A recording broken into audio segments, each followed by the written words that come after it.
We all remember the thrill of discovering a new action hero, the first film that kicks down the door, flashes a logo, and promises, "This is just the beginning." Studios bank on it. Actors sign multi-picture deals. Scripts are outlined for sequels before the first frame is even shot. It's the dream. Launch a franchise, sell the merch, build a legacy. But what happens when that dream dies mid-sentence? There's a darker side to the action genre films that strutted onto screens with swagger, teased bigger things, and then vanished. These weren't standalone stories. They were blueprints, chapter ones.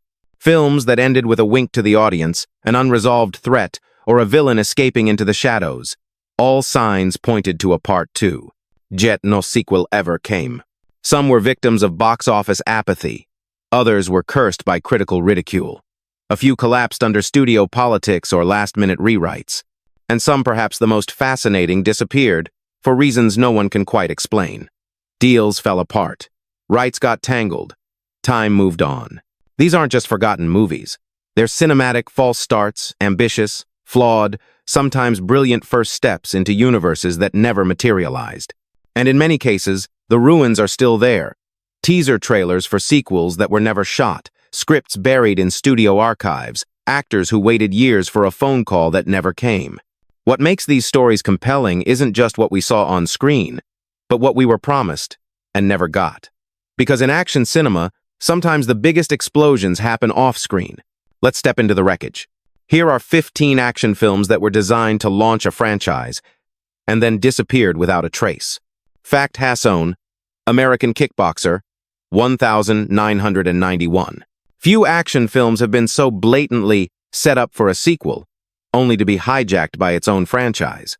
American Kickboxer followed a disgraced fighter, John Barrett, seeking redemption through the blood and sweat of underground matches. It ended on a redemptive high-won last fight, a reconciled rivalry, a shot at a new future. Everything about it screamed, Chapter 1. Fans got their wish. Or so they thought. American Kickboxer 2 was released in 1993, but it had zero connection to the original. New lead actors, new characters, new storyline, no kickboxing tournament, no callbacks. It wasn't a sequel, it was an entirely different film retitled to piggyback off the modest success of the first. So what happened? Canon Films, which originally backed the first movie, dissolved into chaos in the early 90 seconds. The rights to the Kickboxer name got tossed around like a hot potato. Producers took an unrelated martial arts script and slapped American Kickboxer 2 on it to move units in the video market. It worked briefly. To this day, most viewers assume the two films are linked. They're not. The franchise never continued. No American Kickboxer 3. No closure. Just a brand and a betrayal. In the end, American Kickboxer wasn't just a failed franchise, it was the illusion of one. Fact #2.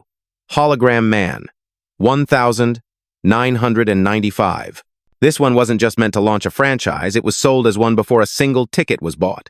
Hologram Man starred Joe Lara as Slash Gallagher, a psychotic terrorist sentenced to holographic imprisonment in a future Los Angeles. When he escapes his digital cell, chaos ensues. The film, though low budget, was crammed with inventive sci-fi world-building. Identity cloning, digital warfare, neural prisons. But what made Hologram Man different was its aggressive pre-release marketing. At MIPCOM, one of the world's largest entertainment markets, the film was pitched not just as a standalone, but as the pilot for a long-term action franchise. Posters featured the tagline, "Every program has a glitch. Every glitch deserves a sequel." Distributors bit. Deals were struck. VHS art for international markets even featured Part 1 on the cover. And then, nothing. Behind the scenes, financing for the sequel evaporated after the first film's sales fell short. Joe Lara moved on. The production company shifted focus. Even though early treatments for Hologram Man 2, code rebooted were drafted, no cameras rolled. The rights lapsed. The servers shut down. It was a franchise frozen in pre-rendered time, flickering on a loop that never evolved. But nothing prepared audiences for the final fake-out, a sequel so misleading, it barely belonged in the same universe. Fact #3. Double Team, 1997. It was supposed to be the start of a global action trilogy. Instead, it became a meme. Double Team paired Jean-Claude Van Damme with NBA wildcard Dennis Rodman in a high-octane, hyper-stylized action flick set across Europe. With doves, explosions, slow-motion roundhouse kicks, and a tiger in the Coliseum finale, it had all the markings of 90 seconds excess. It also had ambition. Columbia Pictures didn't just want a one-off. Van Damme and Rodman were, reportedly, signed for 3 films, a loosely connected trilogy blending spycraft, techno-terrorism, and outrageous locations. The original plan was to send the duo to Hong Kong in the second film, and to an Arctic weapons base for the finale. They even began location scouting. But after Double Team hit theaters, everything collapsed. The film grossed only $11 million domestically and was annihilated by critics. Rodman received a Golden Raspberry Award for Worst Supporting Actor. Audiences mocked the dialogue, the costumes, the tone. Overnight, the dream of a trilogy went up in flames. Years later, Van Damme acknowledged the franchise attempt, calling it a fun idea, wrong time, wrong tone. And Rodman? He never led a feature film again. What could have been a chaotic, globe-trotting franchise ended with a basketball joke and a tiger that never roared twice. Still, Double Team got made. The next film never even made it past the marketplace floor. Fact #4. Nemesis, 1992. Can a franchise exist when none of its parts fit together? Albert Pyun's Nemesis is a cyberpunk fever dream, part Blade Runner, part The Terminator, and all grit. Olivier Gruner stars as Alex, a cyber-enhanced ex-cop caught in a war between humans and machines. The first film is slick, nihilistic, and ends with a haunting cliffhanger. Alex walks into a future war, identity shattered, loyalties unclear. Cue the sequels. Nemesis 2. Nebula arrived in 1995. Then Nemesis 3, Time-Lapse. Then Nemesis 4, Death Angel.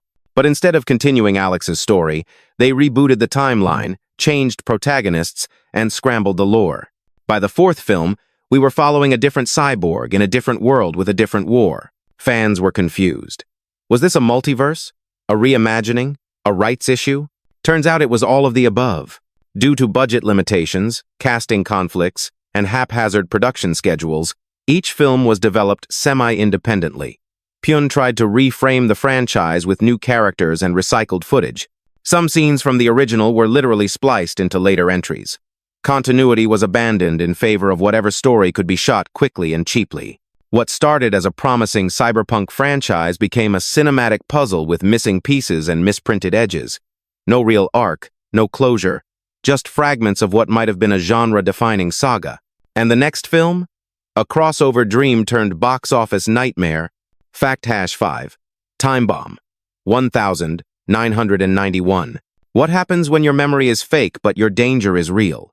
Time Bomb starred Michael Biehn as a quiet watchmaker plagued by violent flashbacks, only to discover he's a brainwashed government assassin. As he uncovers the truth, a shadowy agency sends operatives to kill him before he remembers everything. The film blended Bourne-style paranoia with sci-fi mind control and ended with a tantalizing question. Was he the only one? Producers certainly didn't think so. A second installment, Time Bomb. Echo Protocol was in development during post-production. The idea was to follow another sleeper agent whose activation goes haywire, expanding the narrative into a web of failed experiments. Biehn was in discussions to return in a supporting role, but the bomb never went off. Time Bomb tested poorly with audiences, many of whom found the plot too cerebral for an action movie and the pacing uneven. MGM, already undergoing internal restructuring, pulled the plug on future plans. The film was quietly dumped to home video, and the sequel script was abandoned. Ironically, critics now look back at Time Bomb more favorably. Its themes of fractured identity and post-Cold War mistrust were ahead of their time. But by then, the window had closed. A psychological action saga that could have been detonated before ignition. And the next case? A series that technically had sequels, but none of them told the same story twice. Fact #6. I Come in Peace, 1990. It ended with the villain whispering, "I come in peace," just before being obliterated by a missile launcher. But that wasn't the real ending. In I Come in Peace, released internationally as Dark Angel, Dolph Lundgren plays a tough Houston cop who uncovers an intergalactic drug operation run by alien dealers extracting human brain chemicals. It's wild, pulpy sci-fi wrapped in hard-boiled buddy cop tropes, and it became a VHS cult classic almost overnight. But the final scene held more than just a one-liner. The alien threat, though seemingly vanquished, was left ambiguous. Some fans even noticed visual cues suggesting a second alien ship arriving, never explained. Test screenings reportedly included a post-credits tease that was ultimately cut, a shadowed figure retrieving alien tech from the wreckage. Behind the scenes, New Line Cinema had hoped to launch a low-budget sci-fi action series around the concept, focusing on different alien threats entering Earth's underworld. Early treatment drafts for a sequel tentatively titled Dark Angel Harvest surfaced years later, proposing a new lead and a deeper dive into the alien drug syndicate. But the studio blinked. Despite strong rental sales, theatrical returns were modest. Critics didn't know what to make of it, and with the upcoming Mortal Kombat and Blade in development, New Line shifted priorities. The sequel was shelved indefinitely. To this day, fans still ask, was it really over? Or did the aliens come in peace, just not in one piece? The next story wasn't just shelved, it was dismantled after audiences turned cold. Fact #7, Scanners. The Showdown, 1995. Few cult franchises have mutated as wildly as Scanners, but even in its tangled history, The Showdown stands out. By 1995, the Scanners series had splintered far from Cronenberg's original. The Showdown, also known as Scanner Cop 2, was an attempt to reboot the saga through a new lens. Detective thriller meets psychic warfare. Daniel Quinn reprised his role as a scanner cop, diving deeper into the ethics of mind control law enforcement. But this wasn't just a standalone B-movie. Behind closed doors, producers were developing a Scanners universe. Scripts were reportedly drafted for spin-offs, focusing on rogue scanners, underground scanner fighting rings, and even a historical prequel set during the Cold War. Quinn had signed a multi-picture deal. The Showdown was positioned to launch a wider mythology.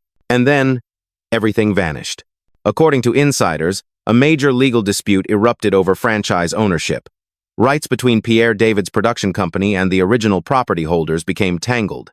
Development on future titles halted indefinitely. Worse, The Showdown performed poorly, both critically and financially. The intended bridge to a larger narrative became a cul-de-sac. No spin-offs, no prequels, no final war. What remains is a strange footnote in a once bold sci-fi concept, a film that tried to relight a spark and accidentally snuffed it out.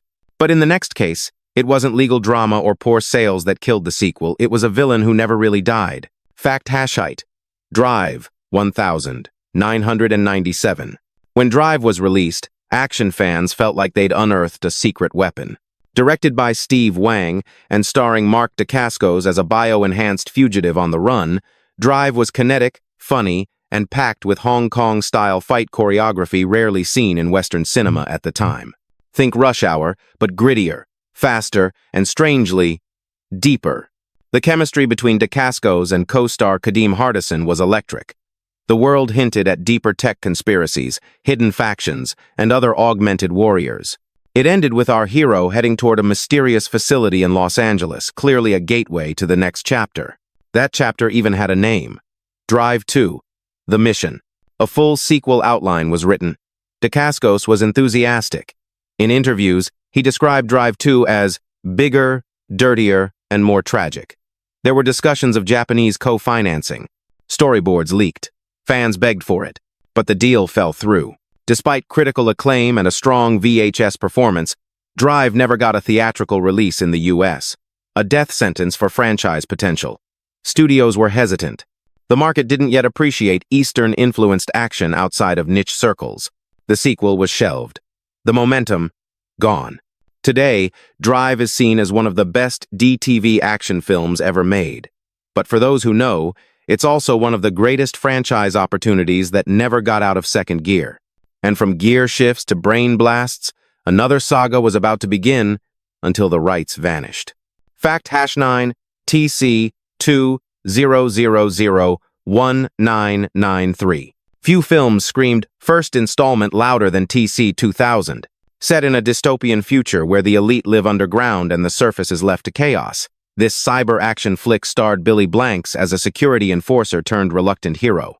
Co-starring Bolo Young, the film had martial arts muscle, post-apocalyptic flair, and one very clear agenda: launch a series. Director T.J. Scott reportedly pitched TC-2000 as the first part of a cyberpunk trilogy. The story was intentionally left, open-ended villains were hinted at but never fully revealed, and entire zones of the future world remained unexplored. Early VHS covers even labeled the film as Chapter 1 of a new action saga. Then came the silence. Despite generating a cult following in the tape trading community and decent international rentals, no sequel was ever greenlit. Industry whispers suggest a mix of failed overseas pre-sales and legal complications with character rights between the production company and distributors. The irony? Blanks, at the peak of his Tabo fame, was more visible than ever by the late 90 seconds. Yet TC-2000 remained frozen in time, a forgotten doorway into a future that never unfolded. In hindsight, the trilogy's biggest antagonist wasn't a cyber warrior. It was the brutal economics of low-budget sci-fi. But there was another high-speed action film that almost got a follow-up, and that one had its sequel fully outlined. Fact Hasson 0, Nights, 1993. Albert Pune was no stranger to broken promises, but Nights may be his most tragic franchise that never was. Starring Kathy Long, a world champion kickboxer, and Chris Christopherson as a cyborg warrior named Gabriel, Nights imagined a desert wasteland ruled by killer androids. The film was poetic, bizarre, and beautifully shot for its modest budget. It ended with a clear path forward. Gabriel's legacy was passed on, a new enemy loomed, and the heroine's journey had just begun. Even more telling, the end credits teased a continuation. A second film was in discussion. Pune had mapped out an entire trilogy, with storyboards, locations, and returning cast. He even presented the franchise concept at MIFT, a major film market. And then, nothing. Distribution issues and internal studio shifts at Canon's remains halted all movement. Financing dried up. Kathy Long stepped back from acting. And Pune, ever prolific, moved on to other projects. Over time, Nights faded into VHS obscurity, a cult favorite among cyberpunk diehards, but never more than that. In later interviews, Pune lamented the death of the series. He called Nights one of his purest visions and its failure to grow, one of his deepest regrets. The saga of metal warriors and desert prophecies ended not in fire, but in silence. But up next, a film that promised a full trilogy and got erased before it even got traction. Fact Hassonon, Cybertracker, 1994. Some sequels don't die, they just mutate. Cybertracker was a straight-to-video cyber action flick featuring Don the Dragon Wilson as a cop caught between humanity and high-tech enforcement. The plot was pure cyberpunk pulp, android assassins, corrupt governments, digital surveillance. It ended with a cliffhanger setup, a broken system, a rogue hero, and a war still brewing. The film did well on VHS, enough to greenlight a sequel, and so came Cybertracker, 2 inches 1995. But something changed. Gone was the gritty tone. The world-building shrank. The story leaned heavily into low-budget shootouts and clunky CGI. The thematic continuity fractured. Characters acted differently, plot threads were dropped, and the larger conspiracy introduced in Part 1 simply vanished. What happened? Insiders claim the sequel had a rushed production schedule and a different creative team. Budget cuts slashed entire subplots. One crew member even called it a sequel in name only. Wilson remained, but even his performance felt disconnected, like he was in a different franchise altogether. Fans noticed. Forums lit up with complaints that Cybertracker 2 abandoned everything compelling about the original. What was supposed to be the second chapter of a growing cyberpunk saga ended up closing the book entirely. A franchise defragmented, a vision diluted, and another world lost in low-budget limbo. Still, few directors chased lost causes quite like Albert Pune. Fact Hasson 2, Firepower, 1993. What if a film had a sequel, but no one ever filmed it? In the neon-lit chaos of Firepower, martial arts icon Gary Daniels and ex-wrestler The Ultimate Warrior clash in a dystopian underground fight circuit. The film was pure 90 seconds B-movie energy, brutal, fast, and weirdly hypnotic. But beneath the high-kick insanity was a much larger plan.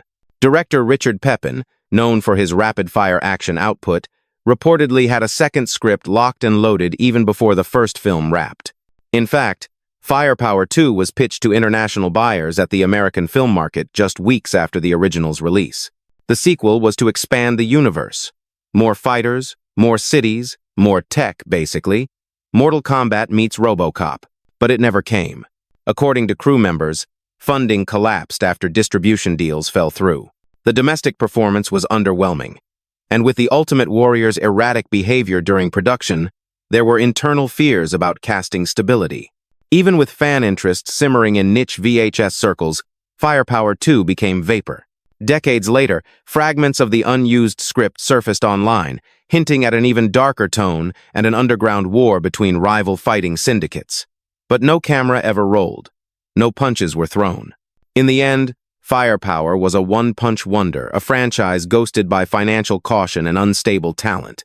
And that wasn't the only time a sequel fell apart at the starting line. Fact cancellettunotre.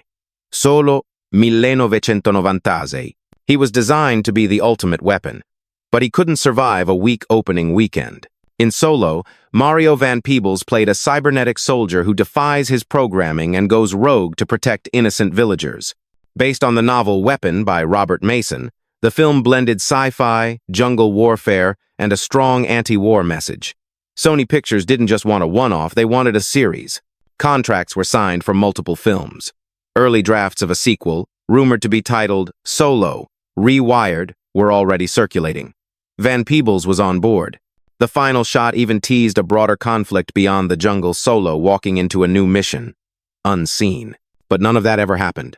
Solo bombed hard, grossing just $5 million against a $19 million budget. Reviews skewered the script and visuals, and audiences simply didn't connect with its blend of earnestness and cliché. Whatever momentum the studio had died instantly. Ironically, in interviews years later, Van Peebles claimed he was still proud of the role and disappointed the sequel never materialized. He wasn't alone. Concept art from Solo 2 was leaked online, suggesting bigger set pieces and new cybernetic antagonists. But the future never arrived. The cyber soldier was left marching in place, no orders, no sequel, no redemption. And he wasn't the only one. Fact Hasson 4. The Base, 1999. Sequels don't always mean continuity. Sometimes, they're just a name. The Base was a straight-to-video military action thriller starring Mark Dacascos, a rising star in the late 90-seconds B-action circuit. The film followed an undercover officer infiltrating a rogue military group. It ended on a satisfying note, but with enough ambiguity to tease a potential follow-up. And in 2000, that follow-up arrived. The Base 2, guilty as charged. But something was off. Different cast, different tone, different setting, different everything. The sequel shared nothing with the original except the name. Mark Dacascos was gone. The storyline didn't reference past events. Even the villain archetypes were reshaped. Fans of the original were left scratching their heads. Was this a sequel, a reboot, or a cash-in? Behind the scenes, it's believed the studio rushed to capitalize on the modest success of the first film but didn't retain rights to the core creative team. Rather than invest in a true continuation, they slapped the Base title on an unrelated project and shipped it out. The result? A franchise in name only. The Base became an accidental anthology, a brand without a backbone. Whatever potential existed in the original was quietly buried under confusion and cheap marketing. And if you think that's cynical, wait till you meet a cyber soldier who never got his second mission. Fact, heb je een vijf? Steel, 1009, 197. Imagine if the superhero movie boom started not with Iron Man, but with a basketball legend in a metal suit. In 1997, Warner Brothers rolled the dice on Steel, an adaptation of a lesser-known DC Comics character. Instead of casting a rising action star, they went with NBA icon Shaquille O'Neal, fresh off the success of Kazam. The tone? Family-friendly. The costume? Clunky. The ambition? Immense. Behind the scenes, the plan was clear. Steel was to be the first in a new wave of street-level DC adaptations, paving the way for a connected universe that could rival Marvel. Shaq had even expressed interest in returning for sequels. Early merchandise deals hinted at more to come. Toy lines, comic crossovers, even animated tie-ins were being discussed. But then the film dropped and it landed like dead metal. Critics panned the acting, the effects, the script. Audiences barely showed up. With a box office gross of just $1.7 million against a $16 million budget, Steel wasn't just a flop, it was an embarrassment. Warner Brothers killed all sequel talk overnight. The supposed franchise was reduced to a punchline. Ironically, had it succeeded, Steel might have reshaped the timeline of superhero cinema. Instead, it became a cautionary tale, a franchise that never made it past the launch pad. But Steel was far from alone in its silent demise. Bonus fact: the last match, 1,990. This one didn't make the top 15, but it might just be the strangest of all. The Last Match was a low-budget Italian-American action film set in a Central American prison, where a teenage girl is falsely imprisoned and her ex-football star father leads a jailbreak operation. The twist? The father assembles a rescue team made entirely of retired NFL players, and their secret weapon is an armored football. Yes, really. Marketed as an explosive sports action hybrid, the film was released direct-to-video in the US, but was reportedly pitched in Europe as the first entry in a trilogy called The Power Game. The concept? Take iconic American sports figures and place them in absurd global rescue missions, essentially. The Expendables, but with shoulder pads and touchdown dances. Concept art for Power Game Part 2. Ice Blitz reportedly featured hockey players storming a Siberian gulag. Part 3. Desert Strike, with baseball stars infiltrating a Middle Eastern arms ring. None of it happened. The Last Match bombed critically and commercially. Viewers couldn't tell if it was satire or sincerity. The script was mocked. The action scenes, especially the slow-motion football bomb toss, became VHS legend for all the wrong reasons. The production company folded months later, and the Power Game franchise idea was buried forever. But if you ever doubted that the 90 seconds had no limits, this was it. A sports action cinematic universe that never got past the scrimmage line. Some of these films had scripts ready, sequels teased, even toy lines prepped. And yet, nothing. Was it bad timing? Creative chaos? Or did these stories simply not deserve to continue?